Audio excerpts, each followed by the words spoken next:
Chers spéculateurs, bonjour et bienvenue dans cette vidéo du samedi. Le Bitcoin hier a cassé très fort par le sud, ce qu'on appelle un biseau ascendant au sein d'un marché baissier. Donc on va aller voir ensemble où sont les nouveaux objectifs de baisse et pourquoi voilà, il fallait pas être trop optimiste trop rapidement. Et c'est un petit peu le but de cette vidéo, de ce point de ralliement le samedi, c'est pour calmer ses émotions. Et je vous en parle en fin de vidéo. De mon expérience avec le golf, avec le surf, etc. L'idée c'est quand on tire, quand on se lance dans une direction, on a un objectif. L'idée c'est d'avoir des écarts types autour de cet objectif qui se réduisent le maximum sur toutes nos décisions. On ne veut pas des écarts types et des champs de dispersion qui soient énormes. Et ce point de ralliement, cette vidéo du samedi, c'est ça l'idée, c'est de... Quand vous faites des erreurs, on veut que ce soit des petites erreurs, pas des grosses erreurs. J'en reparlerai en fin de vidéo avec Charlie Munger et puis un petit montage qu'on a fait avec la team sur le Truman Show et Matrix. Vous verrez, c'est assez sympa.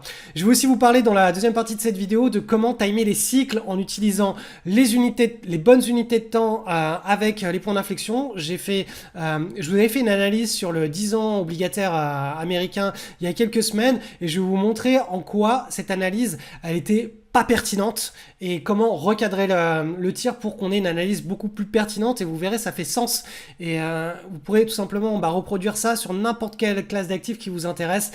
C'est toujours le même schéma à utiliser et allez, c'est parti pour la vidéo. Alors, cette semaine, il s'est passé pas mal de choses sur une classe d'actifs, le Bitcoin. Donc, le Bitcoin a bien chuté, moins 12%. Voilà, je me rappelle, quand on était là, en train de repartir ici, le sentiment de marché, il est passé de très baissier à très haussier. Tout le monde était en train de dire, voilà, ça y est, c'est terminé, on est reparti en bull market. Le potentiel de rebond, en réalité, il y a toujours un potentiel de rebond, là, tant qu'on n'a pas cassé les plus bas. Mais il y a une telle volatilité que je ne vais pas vous parler de ça. Donc là, a priori, tout le monde était extrêmement positif. Et puis là, maintenant, tout le monde repasse extrêmement négatif. Donc on va voir un petit peu ce qui se passe dans le détail. Moi, le scénario que je vois est toujours le même. Simplement, vous voyez, le rebond, il était un petit peu moins puissant. C'est un rebond haussier auquel on a assisté au sein d'un bear market. Et là, nous, ce qu'on attend pour que le bear market soit terminé, c'est une latéralisation de plusieurs mois avant que on reprenne une vraie belle direction. Donc là, on va analyser maintenant ce rebond sur l'unité de temps inférieure pour voir un petit peu quelle est la dynamique la plus probable. Alors, là ici, on avait ce point d'inflexion qui assure, on était sur un scénario de rebond au sein d'un marché baissier. Le rebond a été très timide, il a été poussif, ça s'est transformé en une petite vague haussière, voilà, on a eu ce qu'on appelle un espèce de biseau ascendant qui est assez typique dans les marchés baissiers. On avait eu la même juste avant. Et puis ensuite, là, bam, on a cassé hier par le bas. Donc on n'a pas réussi à continuer la dynamique de hausse pour aller chercher en cas d'excès un plus 40% par rapport à la zone de pivot ou un plus 30% par rapport à la zone de pivot. On avait combien là? On avait... En cas d'excès majeur, on était autour de plus 30%. Donc voilà, on casse par le bas. Donc tout simplement maintenant, on est parti dans une dynamique de baisse. La dynamique de baisse, elle implique des objectifs chartistes. Alors, la manière dont on les calcule, en principe, c'est qu'on prend l'amplitude de la dernière vague de baisse, celle-ci, et on la reporte, voilà, ici. Donc ça, c'est censé être la façon dont on peut calculer un objectif. Donc ça, il faut que ça fasse sens par rapport au paysage boursier, par rapport au graphe. Et qu'est-ce qu'on se rend compte? Ça nous apporte sur la zone des 15 000 $, ça nous apporte sur un support majeur à très long terme et donc tout simplement là potentiellement si y a des mauvaises news là qui s'accumulent avec des nouveaux zombies qui sortent des placards, des failles, des ponzi, tout ce que vous voulez, la zone des 15 000 $ sera atteinte assez rapidement au cours du mois de septembre. Donc voilà, ça, si on commence à avoir des grosses news très négatives, ça va précipiter très fort le mouvement de baisse. C'est pour ça que les bear markets, dès qu'on a un petit rebond comme ça, un bear market, ça se termine pas sur un petit rebond, ça prend du temps. Il faut digérer toute cette baisse. Et cette digestion, je vous l'ai bien mis en avant depuis pas mal de temps sur le graphe en hebdo. Il nous faut quelque chose de large, il nous faut une base. Vous voyez cette trendline en pointillé là, il faut qu'on aille la casser. À minima, il faut qu'on la casse par le haut. Et il y a de l'espace. il y a de l'espace, hein. Latéralement, on a pas mal de temps. Il y a beaucoup de temps avant qu'on casse par le haut cette trendline en pointillé. À minima, si on reste sur les niveaux actuels, ça nous apporte, ça nous met sur le début de l'année 2023. Donc voilà, on a du temps. Beaucoup de volatilité sur ce marché, c'est normal. Les marchés baissiers sont beaucoup plus volatiles que les marchés haussiers. J'espère juste qu'il n'y a pas encore tout un tas de faillites en cascade ou de scams qui vont pointer le bout de leur nez là, au cours des prochaines semaines, parce que typiquement, voilà, on est sur un marché qui est très peu régulé et c'est souvent les petits porteurs qui se font avoir. Et à chaque fois, c'est des drames. À chaque fois, moi j'entends des histoires, c'est affligeant, quoi. Des gens ont placé leurs économies en faisant du stacking ou sur une plateforme en pensant que c'était sûr et sans risque. Et puis du jour au lendemain, ils se prennent un moins 70 ou carrément il n'y a plus d'argent. Simplement, voilà, fini. Rideau. Donc j'espère qu'on va pas assister encore à un nouveau truc comme ça, en tout cas pour tous ceux qui sont concernés, parce que ça concerne plus les petits porteurs que les gros institutionnels qui ne se lancent pas sur la DeFi comme ça, parce que c'est pas un marché qui est encore suffisamment régulé, réglementé. Avant d'analyser l'or, je vous fais une petite analyse rapide du dollar, hein, sur de l'hebdomadaire. On est toujours censé être sur... Vous voyez, on a cassé, hein, la forte accélération au climax. Cette dynamique a été cassée. Donc là, on est en train de ralentir le mouvement. Donc là, a priori, on est sur de l'hebdomadaire. On a une belle semaine de hausse. Mais cette hausse-là va être bloquée très rapidement par la bande de Bollinger supérieure, puisqu'on est censé être dans une latéralisation avec le scénario que je vous ai dessiné en bleu. Donc on est a priori censé latéraliser. Et ça, on le voit là. On va le voir sur l'euro-dollar. Ça, c'était le scénario que je vous avais dessiné il y a quelques semaines en vous disant si on doit rebondir sur l'euro, il faut qu'on ait à minima un point d'inflexion, une cassure pour qu'on aille chercher une autre résistance. Donc là, vous voyez, on est en train de dessiner potentiellement ce scénario. Et puis, bien entendu, si on casse par le bas, là, ça va être le grand 8 baissier. Hein. Là, le parc Astérix n'a qu'à bien se tenir.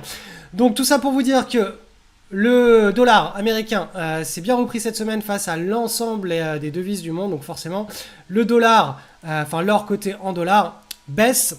Et on est sur, pareil, hein, le petit point d'inflexion en hebdomadaire ici, au sein d'un grand triangle chartiste. Donc petit point d'inflexion qui serait en train de se former. Donc si je monte sur l'unité de temps supérieure, en mensuel, on voit bien ce grand triangle chartiste avec la partie de ping-pong entre la bande de Bollinger inférieure et potentiellement, là, si on garde le support, rebond vers la bande de Bollinger supérieure. Mais ça va impliquer que le dollar, il se stabilise, hein, au cours des prochaines semaines. Donc pour le moment, la logique se déroule partout, hein. C'est cohérent, c'est très cohérent. Et l'euro, hein, qui est en train de se dévaluer face au dollar. On va aller regarder un petit peu, voilà, ce que donne l'or coté en euros. Donc l'or coté en euros, lui, il est toujours sur une latéralisation. Alors, je vais peut-être vous supprimer les lignes bleues, comme ça. Voilà. Donc là, on voit bien, on a un pivot ici horizontal, un pivot qui est une espèce de trendline, là, comme ça. De biais, c'est la zone ici, hein, c'est la zone de convergence. Si on pète ça, on lance potentiellement un mouvement qui peut être explosif. En tout cas, là, c'est à très court terme, on assiste simplement à une contraction de la volatilité avant un prochain mouvement à la hausse ou à la baisse. On l'attend beaucoup plus à la hausse pour continuer le cycle. Analyse du SP500, toujours avec cette vue en mensuel. On est le 20 août, donc vous voyez, hein, cette belle chandelle haussière qui fait suite à celle du mois de juillet. On est en plein rebond depuis 1 mois et demi, bientôt 2 mois. On arrive ici, là, sur une zone de résistance qui est la moyenne mobile à 20 mois. C'est une zone statistique. La prochaine zone statistique, hein, de résistance est au-dessus, hein, c'est la bande de Bollinger supérieure. Autour de, allez, le mois prochain, on sera probablement autour des 460 points. Donc voilà, le scénario, chaque semaine, je le répète, c'est celui-ci. On est censé latéraliser, donc la volatilité devrait se calmer au fil des prochains mois, des prochains trimestres, avant d'en créer une nouvelle tendance de marché sur le long terme. Seule dérive à ce scénario, c'est si, je le répète chaque semaine, on a un zombie qui sort du placard, donc avec une grosse faillite, un gros défaut, que ce soit au niveau d'une une entreprise internationale, un mastodonte, d'un État, voilà, de quelque chose de vraiment relativement inattendu à ce moment-là. Là, le rebond que l'on voit actuellement, ce serait le fameux Dead Cat Bounce et boum, on partirait directement vers le sud. Mais ça, c'est vraiment le scénario le moins probable du point de vue des stats. Là, on est en train de normaliser la correction. Donc on va passer sur de l'hebdomadaire pour voir un petit peu ce qui s'est passé cette semaine. Donc cette semaine très timide sur l'ensemble des places boursières. C'est une semaine de consolidation. Donc vous voyez que le rebond qui a été initié avec là ce point d'inflexion pivot cassé ici, la semaine du 10 juillet, là on est toujours dans l'impulsion haussière. La zone maximale d'un point de vue graphique est toujours la même depuis des semaines, autour des 460 points. Et là, on a la bande de Bollinger supérieure en hebdomadaire, qui est une zone de point dur en statistique, qui devrait faire barrage au fil des prochaines semaines. Donc là, vous voyez qu'elle est en train de baisser. Voilà. La bande de Bollinger inférieure, elle est en train de remonter.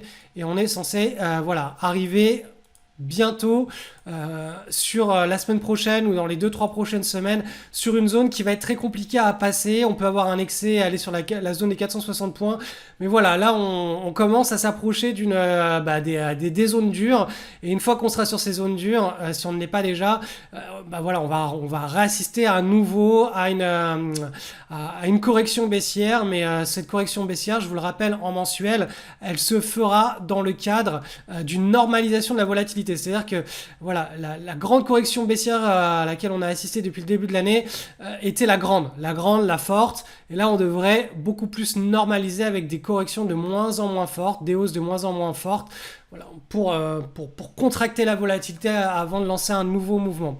Donc la logique est exactement la même sur les autres indices. Je ne sais pas si c'est vraiment utile de passer dessus. Nasdaq, même situation en mensuel. Dow Jones, même situation en mensuel, en hebdomadaire. Alors, s'il y a un truc intéressant, c'est que ceux qui font beaucoup de chandeliers japonais, ils vont vous dire, vous voyez là, on a un doji ici, là. On a un doji qui s'est formé, donc c'est un point haut. Donc, c'est pas comme ça qu'on interprète directement les choses. Pour qu'un doji, donc c'est une espèce de mèche très longue, et on revient clôturer là où on a ouvert. Pour que ça fasse sens, il faut que ce soit sur une zone de résistance, donc un point fort. Là, on n'a pas de zone de résistance très fortement marquée. On le voit sur les autres indices, on a encore un tout petit peu de marge. Et deuxième chose, il faut descendre d'une unité de temps. Hop, on va aller voir ça, pour que l'on ait un point d'inflexion qui se forme. Et là, vous voyez, tout ça là on n'a pas de point d'inflexion. Le point d'inflexion, il faudrait qu'on fasse ça, qu'on remonte, et boum, qu'on redescende et qu'on casse par le bas un petit pivot en journalier. Là, on aurait la formation d'un point d'inflexion. Pour le moment, on n'a pas du tout ça. Donc, vous voyez que le doji qui s'est formé au cours des 1, 2, 3, 4, 5 dernières séances, c'est simplement une petite correction. En tout cas, en l'état là actuel, c'est simplement une petite correction au sein d'une dynamique haussière. Donc, petite correction de 1, 2, 3 jours en réalité au sein de la dynamique haussière qui a été initiée depuis le début de l'été. Donc, voilà, ça fait partie des petits pièges quand on n'a pas l'habitude quand on lit trop littéralement les livres d'analyse technique ou de chandeliers japonais ou peu importe. Il est très important de recouper ça avec différentes unités de temps, avec toujours cette logique de point d'inflexion. Le point d'inflexion, le pivot, ça c'est vraiment la base de tout. Vous devez l'observer avec une cassure propre et nette avant de pouvoir vous lancer dans une potentialité, dans un scénario potentiel. Utilisez les différentes unités de temps, utilisez les supports, les résistances et les dynamiques de contraction, extension des cycles sur les bonnes unités de temps. Je vous le rappelle, sur la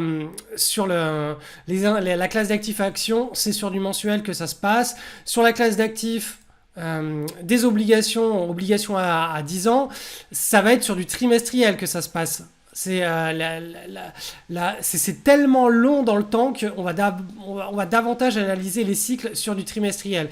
Et si on veut analyser un point d'inflexion, on va passer sur l'unité de temps juste en dessous de la dynamique en force du trimestriel, à savoir sur du mensuel, pour ensuite aller essayer de timer des points d'inflexion pour se dire ok, on va potentiellement avoir une nouvelle dynamique de hausse ou de baisse sur les obligations à 10 ans. D'ailleurs, par rapport à ça, je vous avais fait une analyse en hebdomadaire sur cette classe d'actifs il y a 1, 2, 3, 4 semaines. Et vous voyez, c'est une erreur de ma part.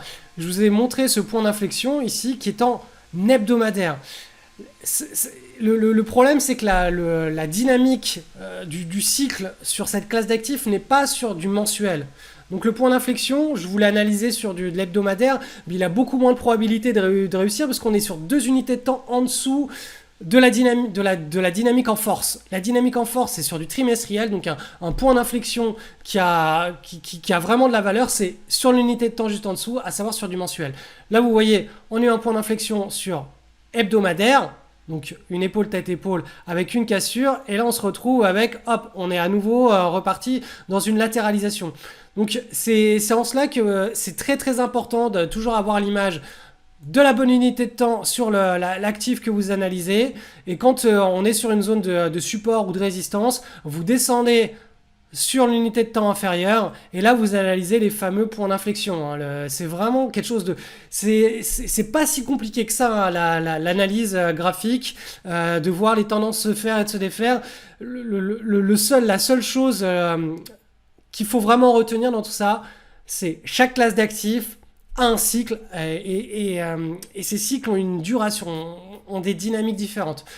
Les obligations, on va davantage être sur du trimestriel. Les actions, on va davantage être sur du mensuel.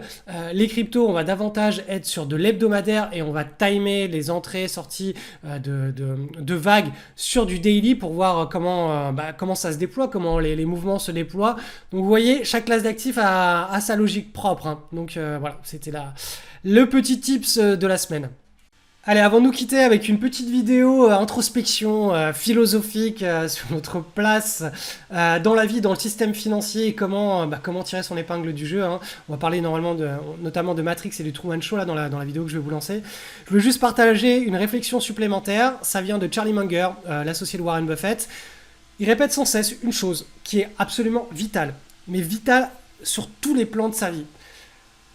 Nous, en tant qu'humains, on veut tous briller, on veut tous être super bons dans une discipline, on veut avoir le plus gros compte bancaire, le plus gros statut dans sa boîte, on veut avoir les enfants les plus intelligents, on veut nous-mêmes être le plus intelligent.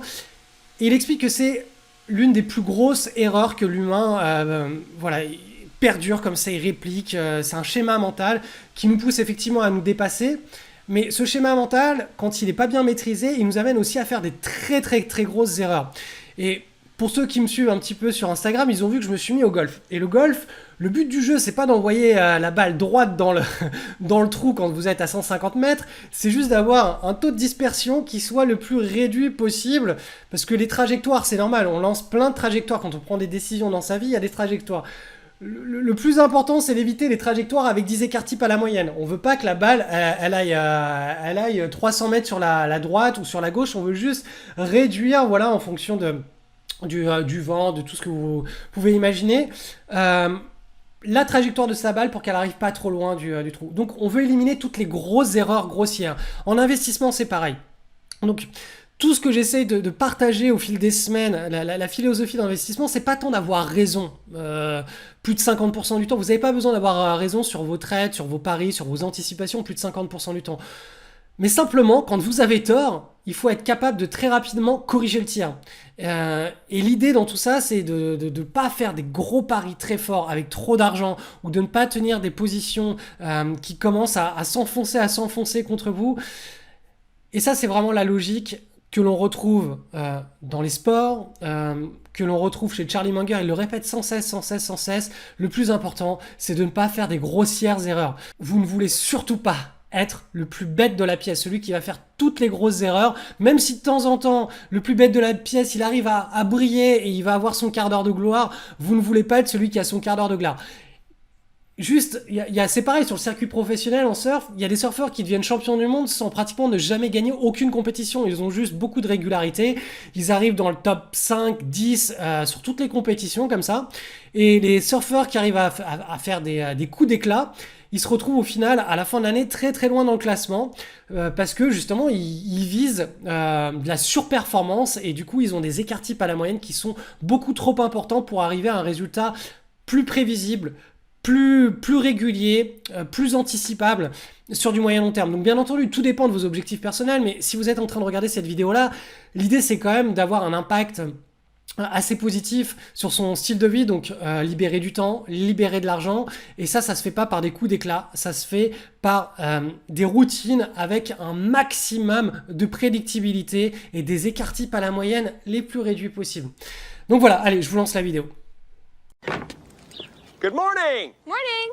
Dans le film de Peter Weir, The Truman Show, Truman est un citoyen lambda qui mène une vie sans ambition dans une petite ville.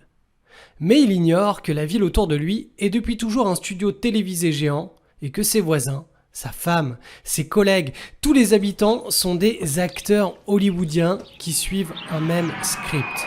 Faire de chaque instant de la vie de Truman un show de TV réalité. Mais peu à peu, Truman note des détails qui lui montrent que ce monde qui l'entoure est factice, une illusion. Quand on observe notre monde à nous, qui nous entoure, sommes-nous bien différents de Truman? Car en 3 clics, nous avons accès à la vie de n'importe qui sur Internet, de gens que nous ne connaissons même pas. Alors qu'est-ce qui est réel? Et qu'est-ce qui ne l'est pas? Sommes-nous aussi dans un script défini à notre insu? Et si oui, alors la vraie question est, qui écrit le script de notre vie? Nous ou quelqu'un d'autre? Je suis convaincu d'une chose. Le monde qui nous entoure pourrait n'être qu'une géante simulation dont nous sommes les personnages centraux. Platon décrit cela dans l'allégorie de la caverne. C'est une mise en scène d'hommes enchaînés et immobilisés dans une grotte. Tournant le dos à l'entrée, ils ne peuvent voir la vraie lumière. Ils ne voient que leurs ombres et celles projetées d'objets loin derrière eux. Ils font face à une représentation biaisée de la réalité, mais qu'ils tiennent pour vraie, car c'est la seule chose à laquelle ils aient accès. Platon illustre ici les conditions d'accession de l'homme à la connaissance du monde, à la morale et à sa transmission aux autres. Alors, réalité ou illusion? Tu crois être en train de respirer de l'air?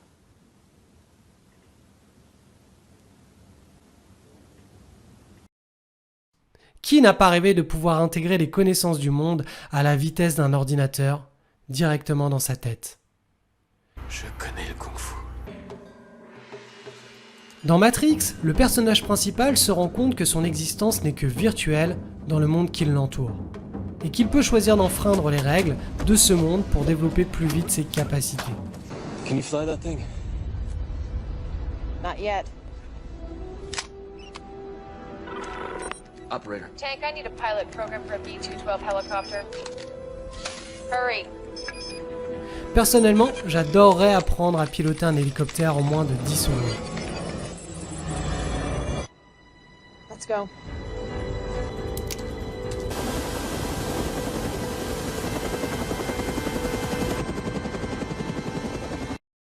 Un jour peut-être, Elon Musk nous offrira cette technologie sur un plateau. Mais ce n'est pas encore au point. Et si vous êtes comme moi, pas moyen qu'on me glisse une aiguille dans la tête pour y télécharger quoi que ce soit. Alors en attendant qu'Elon crée le miracle de la transmission instantanée du savoir, il reste 3 possibilités pour travailler votre indépendance financière. Solution numéro 1. Créez votre start-up avec un pote. Putain, t'es au courant? Quoi? Y'a le vieux Sylvain qui est millionnaire. Sylvain? Ouais. Millionnaire? Ouais. Tu veux dire, comme Philippe Risoli? Lui-même. Il a vendu une appli à Google. Ah, dingue. Du coup, j'ai fermé ton PEL, on est financé, mon pote. Yes, I! On va monter notre start-up! On va être riche. Limousine et biopic. Solution numéro 2. Vous braquez une banque.